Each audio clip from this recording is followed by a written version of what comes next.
자, 여러분 안녕하십니까? 자, 여러분 이번 시간에는요, 지난 시간에 이어가지고 이자율 결정 이론 한번 살펴보도록 하겠습니다. 자, 264페이지 봐주도록 할게요. 첫 번째 줄에 보시는 바처럼 이자율이 굉장히 중요합니다. 고전학파랑 케인즈를 포함해서 이자율이라는 게 굉장히 중요해요. 이거는 거기 두 번째 줄에 나와 있는 것처럼 재정정책을 썼을 때 이자율이 올라가면서 민간의 투자와 소비가 감소하는 구축 효과도 이자율이 얼마나 영향을 미치는가, 그거란 말이죠. 자, 이자율이 어떻게 결정되는가에 대해서 케인즈와 고전학파가 약간 차이가 있습니다. 우선 앞서 살펴본 것처럼 케인즈는 이자율이 어떻게 결정되냐라고 하면 화폐 시장에서 결정된다, 이렇게 얘기합니다. 화폐 시장에서 결정돼요. 화폐 시장. 그러니까 화폐의 수요와 공급에 의해서 결정되는 거죠. 그래서 화폐 공급, 화폐 수요에서 결정된다, 이렇게 보시면 되고요. 자, 다음에 고전학파는 우리 전에 잠깐 살짝은 봤는데 실물시장이라고 할 수 있는데요. 이 실물시장이라는 게 대부자금시장이라고 생각하시면 되겠어요. 우리가 이제 대부 하면은 뭔가 좀 약간 그런데 말 그대로 화폐라기보다는 빌려주는 거예요. 빌려주고 빌림을 받는 거죠. 그래서 대부 자금 시장이라고 보시면 돼요. 그래서 이거는 이제 저축과 투자에 의해서 결정돼요. 비슷비슷하긴 하죠. 우리가 이제 보통 저축을 화폐로 이제 금융자산으로 저축하다 보니까 이제 두 개 섞이는 건데, 저축을 우리가 뭐 사과라든가 뭐라고 할까? 금덩이라든가 이런 걸로 저축한다고 보시면 돼. 어떤 사람은 노트북으로 저축해요. 어떤 사람은 차라리 동전 가지고 저축하기도 합니다. 자, 이게 자금의 공급이 저축이고요. 자금의 수요가 투자다, 이렇게 보시면 되겠습니다. 오케이. 자, 먼저 케인즈 살펴보면 화폐 시장의 수요 공급에 의해서 이자율이 결정된다라고 보시면 될 것 같고요. 여기 나와 있는 것처럼 화폐 공급은 우리가 지난 시간에 본 것처럼 승수 있고 본원통화 이렇게 구성되어 있어요.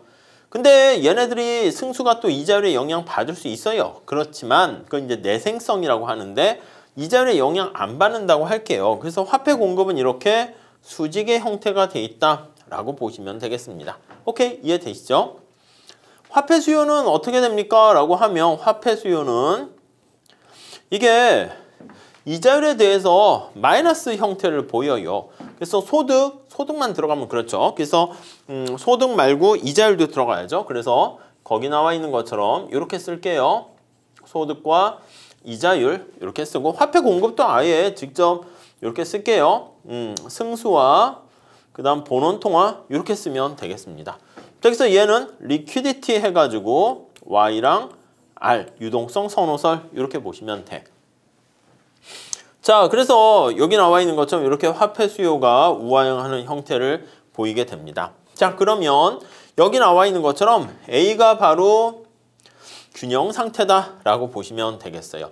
자, 여기 지저분하니까 여기다 다시 한번 체크해 볼게요. 여기다 한번 그려보면, 자, 이렇게 그려보면 화폐 공급이 있고요. 화폐 수요가 이렇게 있습니다. 아이고, 공급 수요 거꾸로 됐네. 얘가 이제 화폐 공급 이렇게요. 자, 그러면 지금 상태에서 이렇게 볼게요.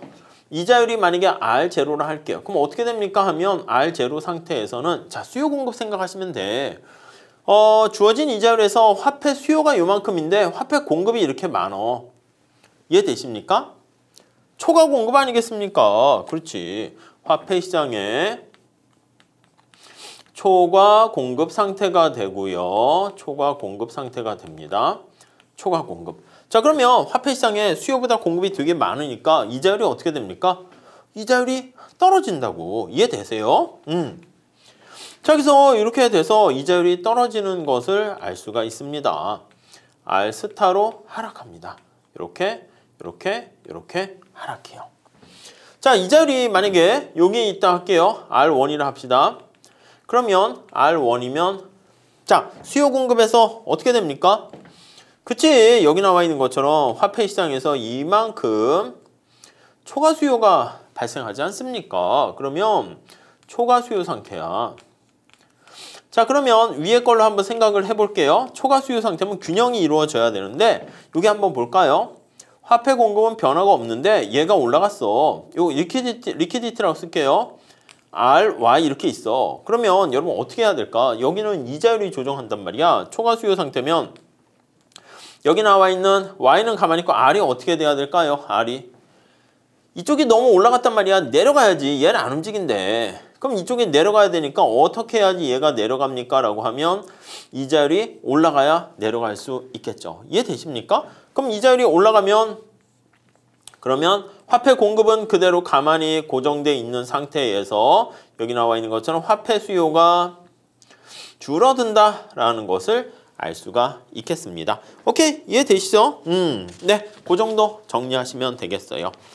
자, 265페이지 거기 가보시면 두 번째 단락에 지금 요 얘기를 하고 있습니다. 만약에 중앙은행이 본원 통화를 늘렸어. 화폐 공급을 증가시켰다라고 할게요. 화폐 공급을 이렇게 늘렸어. 이렇게. 그럼 여기 나와 있는 것처럼 이게 화폐 공급 곡선이 우측으로 가는 거 아니겠습니까? 그럼 거래량은 화폐 거래량은 공급량 거래량은 늘어나면서 이자율이 떨어지는 걸 알 수가 있어요. 자, 그래서 여기로 설명을 하면 화폐 공급이 늘어나 화폐 수요가 줄어들어. 그러니까 얘기는 뭐냐면 돈이 이제 풍부해지는 거야. 이제 줄어들었다기보다는 돈이 많아지게 되는 거니까 내가 거래를 위한 투기를 위한 적절한 화폐 수요보다 돈이 많아지면 그 남는 돈 가지고 어디로 갑니까? 채권에 이쪽으로 가게 되는 거야. 화폐가 풍부해지니까. 그럼 채권에 대한 수요가 증가하면 사람들이 채권을 사려고 하니까 채권 가격이 올라가려고 하는 것이고요. 채권 가격이 올라가면 채권 가격과 이자율은 반비례 관계에 있기 때문에 이자율은 떨어진다. 그렇게도 볼 수가 있겠네요. 그래서 통화량을 늘리면 여기 나와 있는 것처럼 이자율이 떨어지는 걸 바로 볼 수도 있고 아니면 저렇게 우회해서 채권에 대한 어떤 수요 이쪽으로 가져가서 이자율이 변하는 걸로도 볼 수가 있겠어요. 아셨죠? 자, 그 정도 정리해 주시면 될 것 같습니다. 자, 그 다음에 우리 고전학파 화폐, 고전학파 이자율 결정 볼게요. 케인즈학파의 화폐 수요 공급에서 결정되는 유동성 선호설과는 다르게 고전학파는 실물, 생산물 시장에서 우리가 얘기를 하는 거야.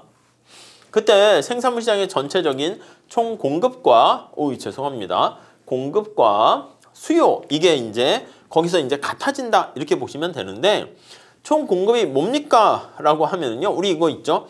CST, CIG. 이게 우리가 총 공급과 총 수요죠.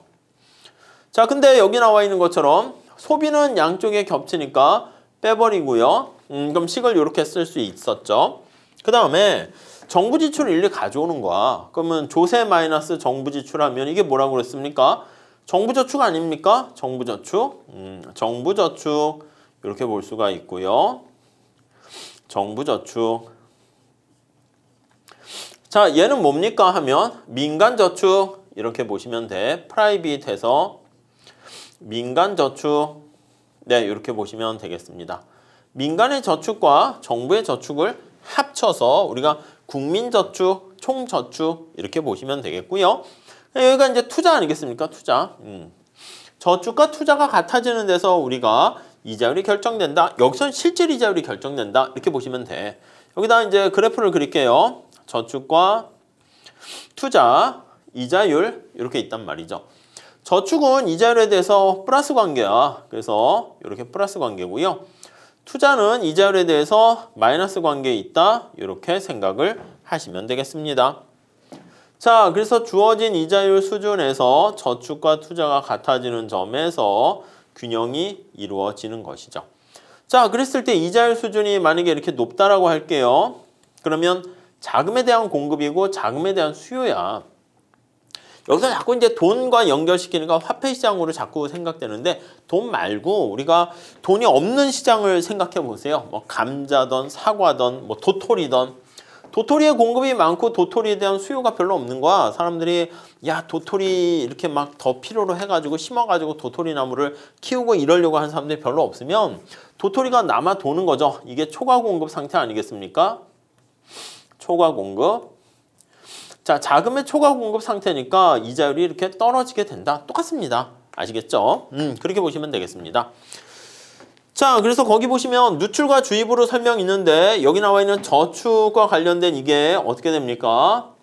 이제 국민소득으로 따지면 이게 누출이 되는 것이고요. 여기 나와 있는 투자 이거 어떻게 됩니까? 이게 주입. 그러니까 우리가 저 앞에 얘기했던 케인지안의 45도 다이어그램 그거랑 똑같은 맥락으로 생각하시면 되겠습니다. 누출 이퀄 추입 이렇게 보시면 될 것 같고요. 자, 266페이지 가보시면요. 그 두 번째 달락 보세요.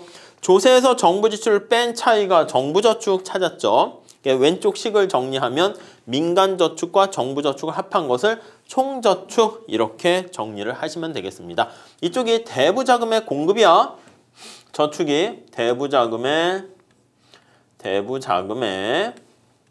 공급 이렇게 되고요. 이 그래프가 조금 어려울 수 있다고 제가 말씀드렸는데 이게 바로 뭐로 돼 있습니까? 라고 하면 민간의 저축과 정부의 저축으로 쓸 수 있고요. 다시 민간의 저축과 정부 저축은 T-G 이렇게도 쓸 수가 있어요. 그래서 이 G를 밑으로 내려보낼 수도 있긴 하죠.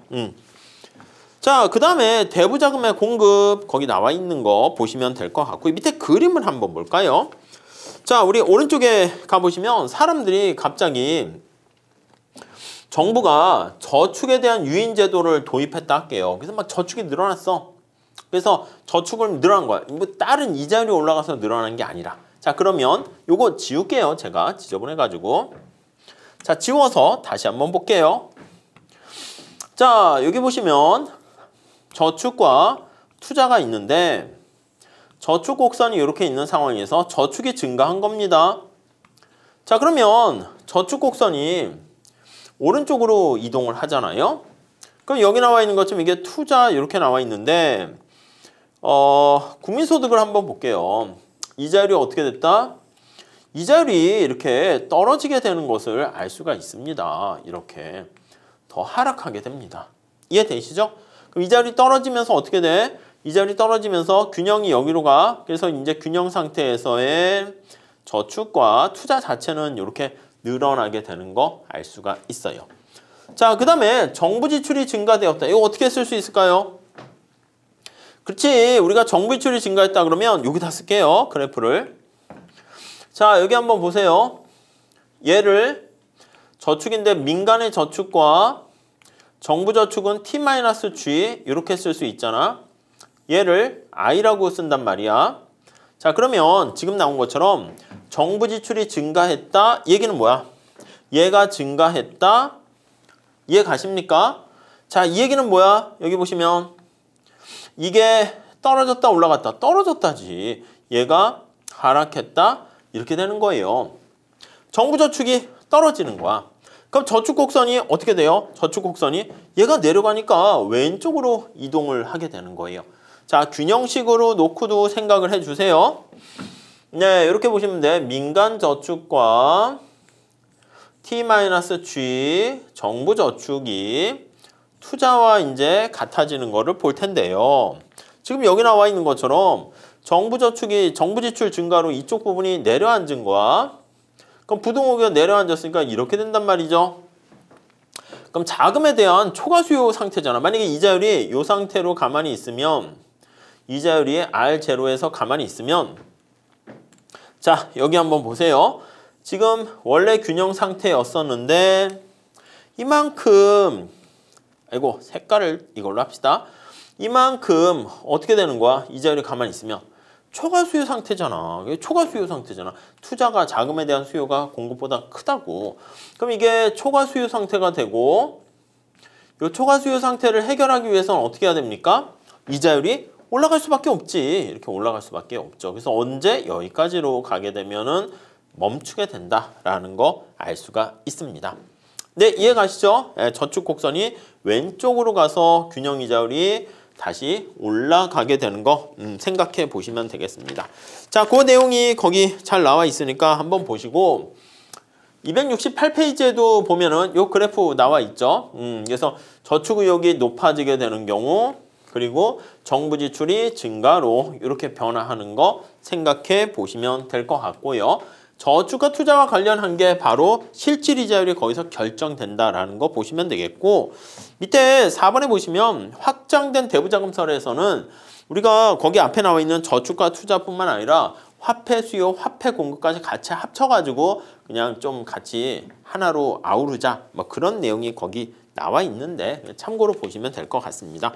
자, 이렇게 하시고 다음 시간에 이제 통화 정책에 대해서 우리 한번 살펴보도록 하겠습니다. 자, 여기까지 할게요. 감사합니다.